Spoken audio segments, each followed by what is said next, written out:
Jika ku kenang kembali masa itu, rasanya seperti mimpi bisa mendapat pengalaman yang teramat indah, bahkan nyaris mustahil. Pengalaman yang kudapatkan dari Bu Rahma dan putrinya, yang akhirnya menjadi rahasia termanis, sekaligus kenangan berkesan dalam hidupku. Dan kejadian indah itu bermula saat aku mengikuti penyuluhan kesehatan sebagai tugas akhir kuliah di sebuah daerah terpencil di Jawa Timur.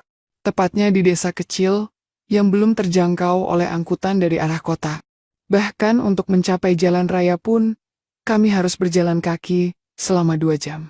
Semula kukira warganya masih terbelakang dan minim pergaulan. Maklum, di salah satu dusun yang dihuni sekitar 100 keluarga, hanya satu rumah yang mempunyai TV. Dan itu pun masih menggunakan aki. Aku sendiri adalah mahasiswa akhir dari salah satu universitas negeri ternama di Surabaya. Namaku Sandi, dan saat itu usiaku masih 23 tahun. Tugas penyuluhan itu tentu merupakan tantangan besar bagiku.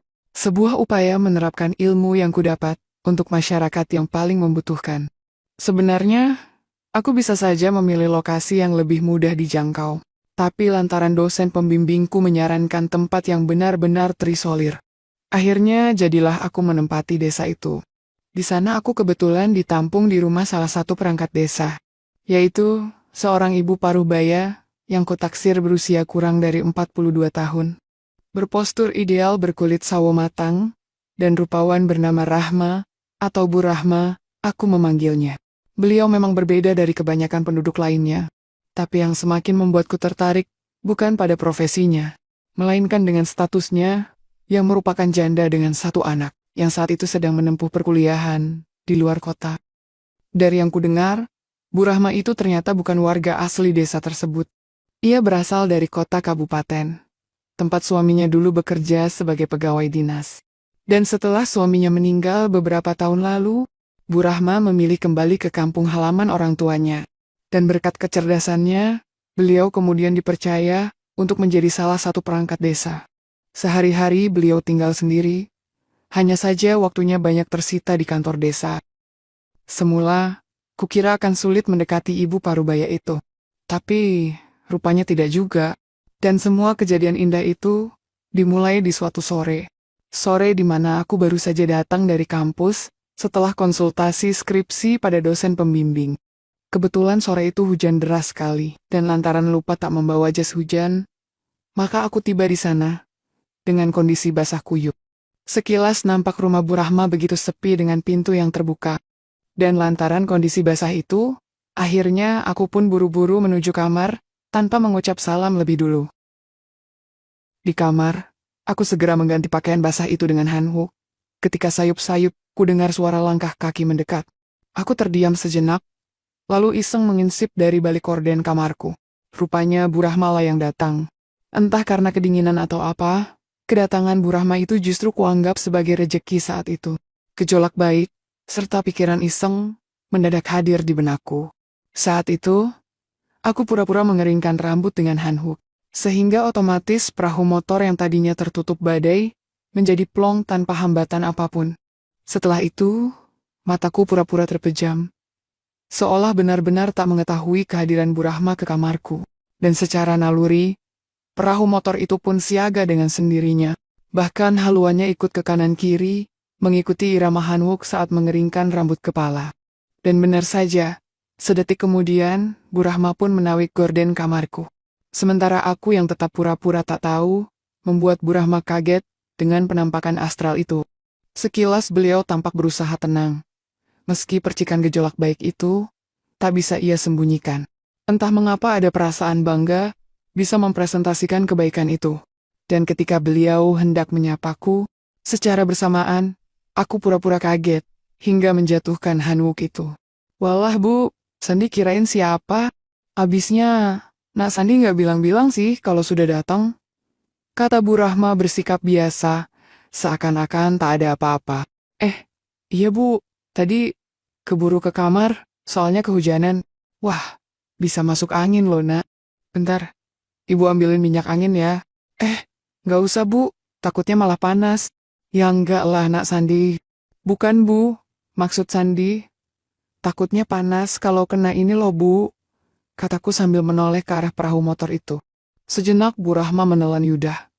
Ih, Sandi ini bisa aja ah. Emangnya mikirin apa toh?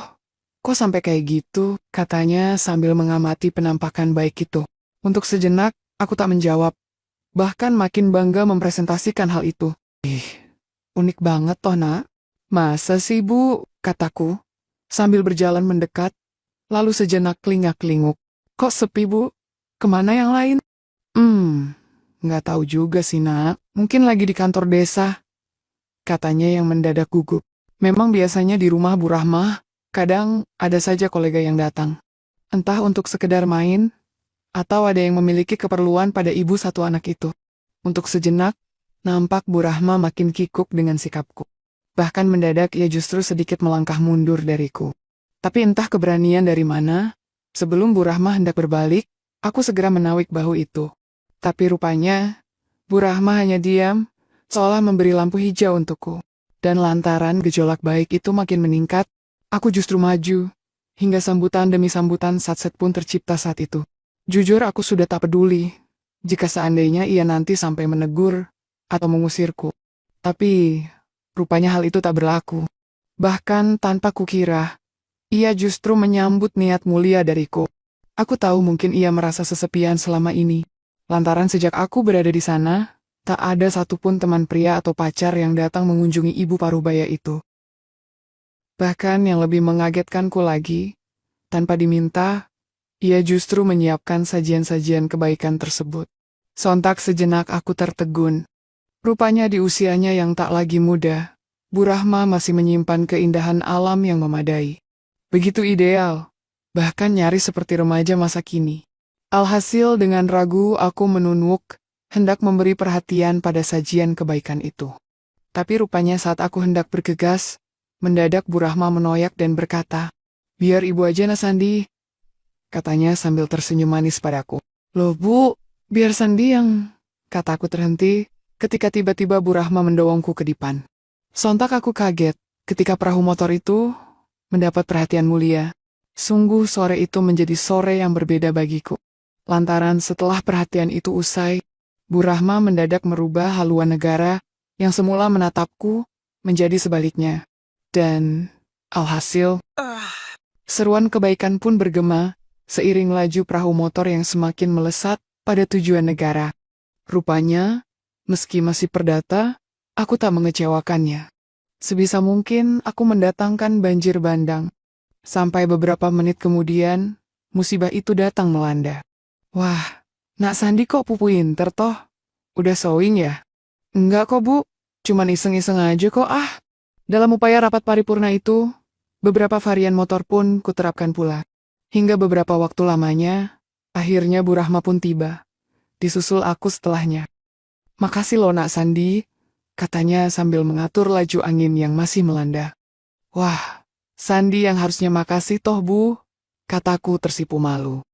Setelah aku berkata demikian, suasana mendadak hening kembali. Hari sudah beranjak malam, dan hujan pun terus turun dengan derasnya. Hal itu membuatku mengantuk, hingga tanpa sadar aku terlelap saking lelahnya.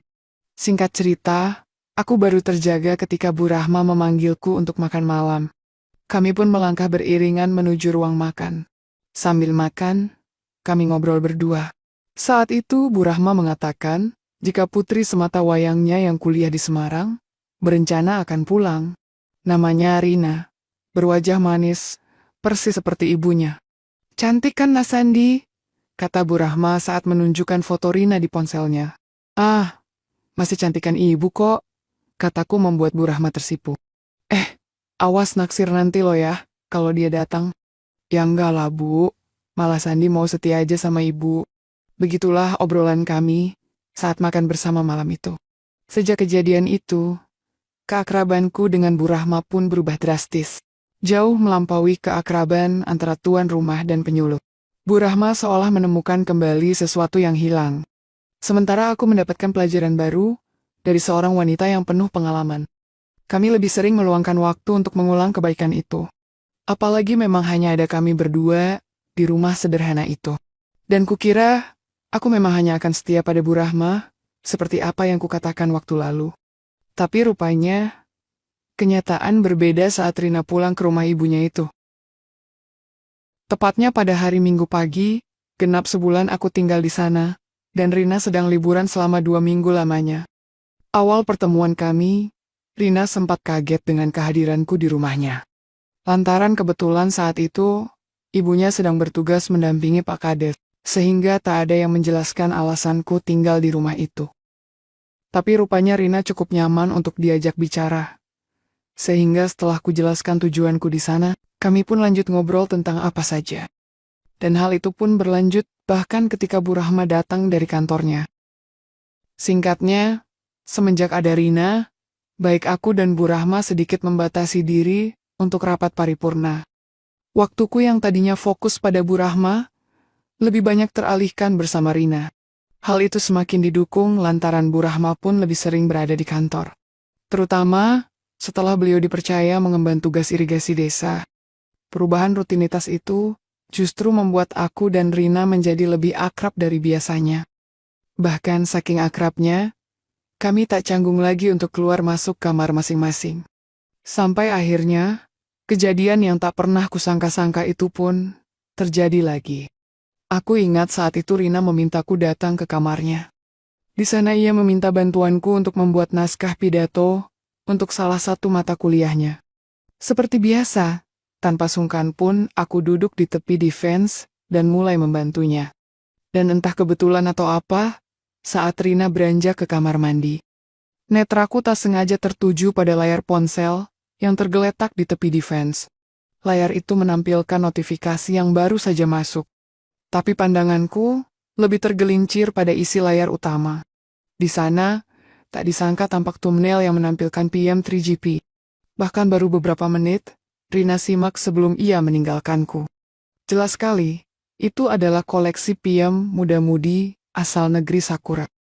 Jantungku berdebar, memikirkan betapa Rina yang kukira lugu, rupanya memiliki hobi yang sama sekali tak kuduga. Deswiran dalam diri pun datang tiba-tiba. Bahkan perahu motor yang semula diam, mendadak siaga merespon apa yang baru kudapati tersebut. Gejolak baik, seketika hadir, membuatku membeku di tempat. Terutama saat aku menoleh, dan Rina sudah mematung di belakangku. Ia tak langsung menegurku, melainkan tersenyum penuh arti, seolah tahu apa yang baru saja kutemui. Itu koleksi Rina loh kak, katanya dengan nada pelan. Seketika jantungku berdegup, apalagi ia berkata dengan wajah yang sangat dekat denganku. Melihat Rina terdiam, segera kuhaturkan sambutan baik tersebut. Kukira Rina akan marah dengan sikapku, tapi rupanya tidak. Ia justru menyambut antusias kebaikan-kebaikan itu. Benar-benar tak kusangka, Rina rupanya tak jauh beda dengan ibunya. Bahkan aku yang awalnya ragu, justru jadi bersemangat lantaran Rina berinisiatif lebih dulu. Rina menyiapkan sajian baiknya itu padaku. Dan wow, memang tak sebagus Bu Rahma. Tapi setidaknya, aku cukup terpana memperhatikannya. Dengan buru-buru, ku beri perhatian pada setiap sajian kebaikan itu. Dan lantaran khawatir Bu Rahma akan datang tiba-tiba, aku mengambil tindakan satset secara kilat. Ya, seperti apa yang telah kuhaturkan pada ibunya waktu lalu. Aku pun memberikan hal yang sama pada Rina. Meskipun ia masih sangat tak seprofesional sang ibu, tapi tetap kuhargai usahanya. Kopling manual dan metode kilat pun berjalan. Seiring nada dering syahdu yang terdengar memenuhi ruangan. Sayangnya, aku tak sampai tiba pada tujuan utamaku. Lantaran aku tak sampai hati melihat Rina, yang sepertinya kehabisan spirit, karena kebaikan-kebaikan itu. Singkat kata setelah banjir bandang melanda, entah karena lelah atau apa, Rina terlelap beberapa menit setelahnya. Melihat itu, aku pun segera membereskan negara, lalu berjingkat melangkah hendak keluar dari sana. Tapi sayangnya, saat aku hendak membuka pintu, mendadak aku kaget, mendapati Bu Rahma mematung di depanku. Seketika itu aku membeku di tempat, bahkan hampir tak bisa bicara. Ibu kok sudah pulang? Kataku berusaha bersikap biasa. Dan kukira, Bu Rahma sudah pasti akan marah padaku. Apalagi aku yakin, ia pasti sudah tahu rapat paripurna antara aku dan putrinya itu. Tapi rupanya dugaanku salah. Bukannya marah, Bu Rahma justru tersenyum manis padaku. Kok kaget gitu toh nak Sandi? Mama maaf bu, tadi Sandi cucu cuman. Udah, nggak apa-apa kok nak. Memang zaman sekarang lain dengan zaman ibu dulu. Yang penting harus hati-hati loh ya. Aku hampir tak percaya mendengar perkataannya. Ia seolah mengizinkan aku untuk membahagiakan Rina. Dan ya, sejak saat itulah, Bu Rahma tak pernah sekali mempermasalahkan. Jika aku membantu Rina menyelesaikan masalahnya, tak jarang pula kami bahu-membahu mengatasi masalah bersama-sama, dengan penuh canda tawa dan bahagia. Waktu pun berlalu dengan begitu cepat. Setelah masa penyuluhan kuliahku berakhir, maka berakhir pula keakraban antara kami bertiga, seiring Rina kembali ke Semarang. Tapi, komunikasi kami tak pernah putus. Melalui pesan, kami terus berbagi cerita. Menunggu saat yang tepat untuk bertemu, dan tentunya mengulang niat mulia itu bersama. Hingga setahun kemudian, setelah aku berhasil menyelesaikan kuliahku, aku kembali mendatangi desa itu. Bukan lagi sebagai mahasiswa penyuluh, melainkan sebagai pria yang siap melamar Rina. Di teras rumah, di hadapan Bu Rahma yang tersenyum, aku menyampaikan niatku untuk menjadikan Rina pendamping dan membawanya tinggal di kota.